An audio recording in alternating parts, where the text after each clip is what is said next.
Yo, quick premise before I start the vlog today. If you watch my videos with headphones in, you've probably noticed a little bit of a sound issue between the left and the right. One side sounds a little bit louder than the other. Basically, there is two microphone holes in the top of this camera. I accidentally put super glue down one of them, which has completely messed up the way the camera picks up the audio. I am fixing it. Sorry, please be patient with me. Thank you.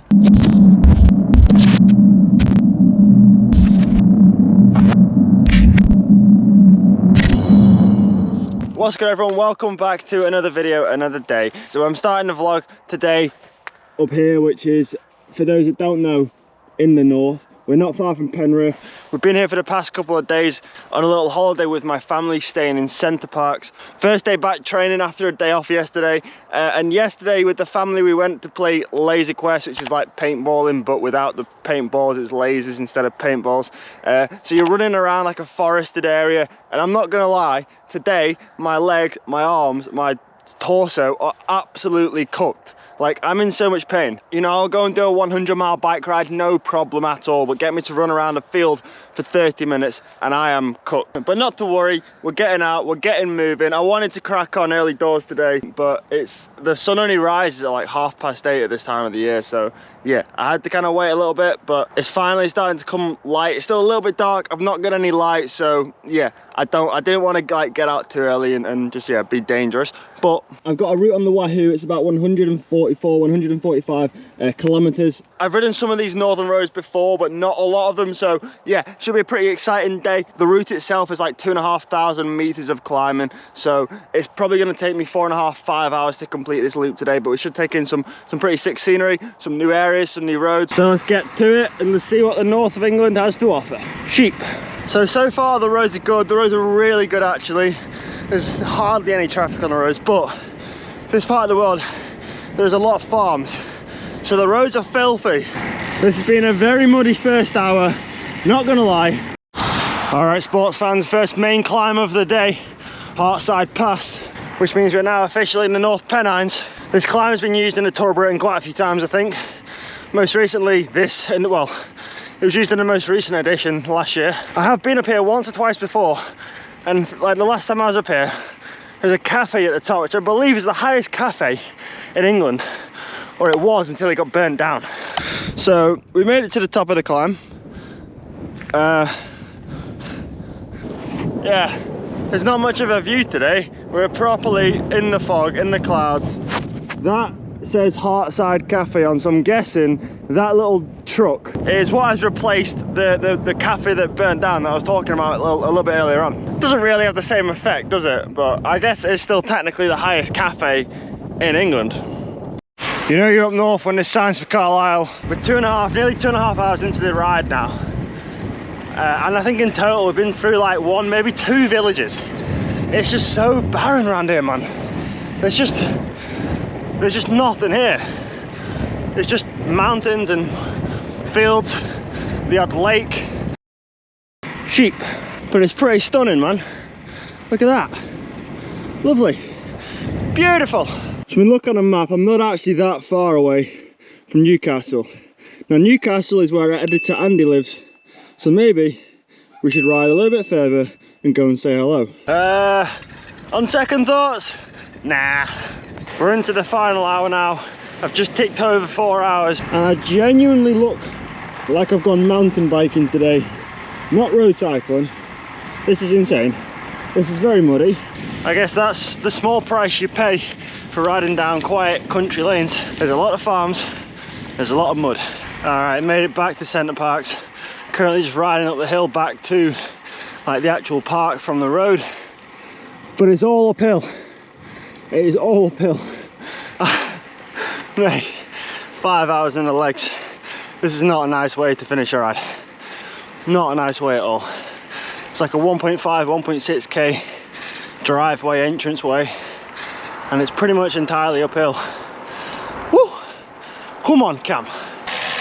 Made it. That was pretty much it for today. After training, we took Cal out for a walk. We made another stop at Starbucks. Oh, and we saw someone on the zip line. Good morning, it's Monday. Came home from Centre Parks this morning at like 6 AM so Georgia could get home in time for work today. Straight back into the daily morning walking routine. Hey, come here. Oh, that's steady. This dog is absolutely knackered from a weekend of playing. This is the first time where I said that we're going out for a walk and she's just wanted to stay in bed. She didn't want to get out this morning, so I think she's probably going to just sleep for most of today. So I'll be honest, it's been a pretty slow start to the morning today. I think combining yesterday's training with generally a weekend of not much sleeping at all, it's finally caught with me, and I'm feeling pretty tired today, I'm not going to lie. But that's the only complaining I'm gonna do today. We're getting on the bike, we're kitted up, we're gonna get the session done today. So on today's menu, once we've had a bit of a warm up, we've got a 2-hour session to do with a couple of blocks of low cadence, high power effort. So they're only 5 minutes long. Yeah, I'm gonna be doing it like 50 to 60 RPM. I do a lot of high cadence work, but it's also important you do low cadence as well. It recruits a different muscle group, and it's important to be able to work, like have that general strength in your legs to be able to push a big gear and push the power when your legs are tired and your cadence drops, which is kind of feels appropriate for today actually.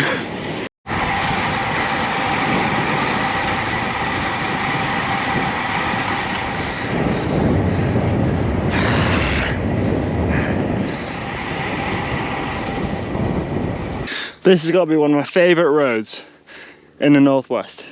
It's the Moss Road that connects Southport to Burscough for any of the local viewers.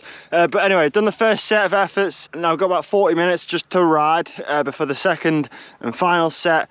What I'm going to do though is head towards the hills and do this next set on a climb, because in that first block, when I was trying to ride at like 360, 370 watts average, in the bottom gear I was still doing like 65 to 70 RPM, so that's too high. That's higher than I need to the target range of 50 to 60. So yeah, gonna head to the hills, do the final efforts on a climb, so I can hit that target range of cadence that I'm supposed to be doing.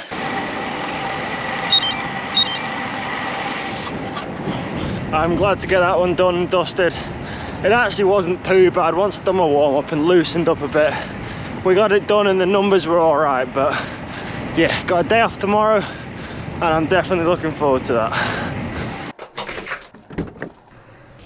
All right, we are on a little bit of a mission this afternoon. I don't think I ever showed this in the vlog, but last year, or not last year, but a few months ago, whenever it was launched, I bought the DJI FPV.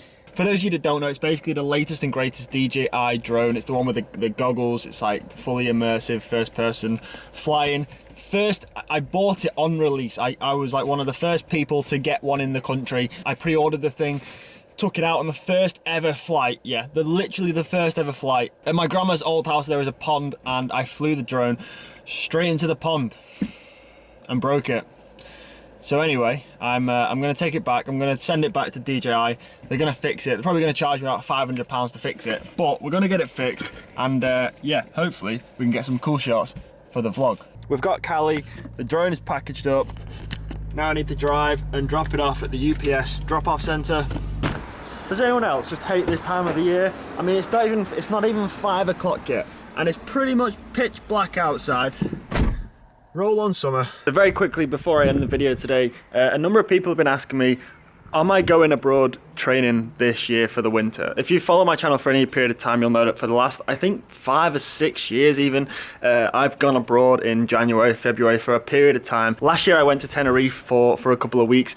I wasn't able to go to Calpe because of all the COVID restrictions, but for the past few years I've been going to Calpe. A couple of years ago I actually spent like 2 months out there and just rented a villa for two or 3 months. It was quite a long time.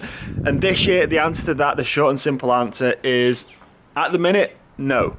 We got Callie, we got a dog. At the minute, Callie is taking priority, so I kind of want to be here with her. I've always said, like, if the weather gets really bad, then we can make arrangements. Callie can be looked after by family, by friends, and I will go abroad and do some training. But at the minute, the weather in the UK actually it's not too bad. Like, it's pretty warm and it's dry for the most part. So yeah, I'm quite enjoying spending a winter in England. However, that being said, we have got a team training camp for a couple of weeks coming up very, very soon. So yeah, I guess I will be technically going abroad on a bit of a training camp, but not like I have in previous years. I hope that explains it, but thank you for watching today's video. Please leave a like if you enjoyed it, and I'll see you in the next one. Peace.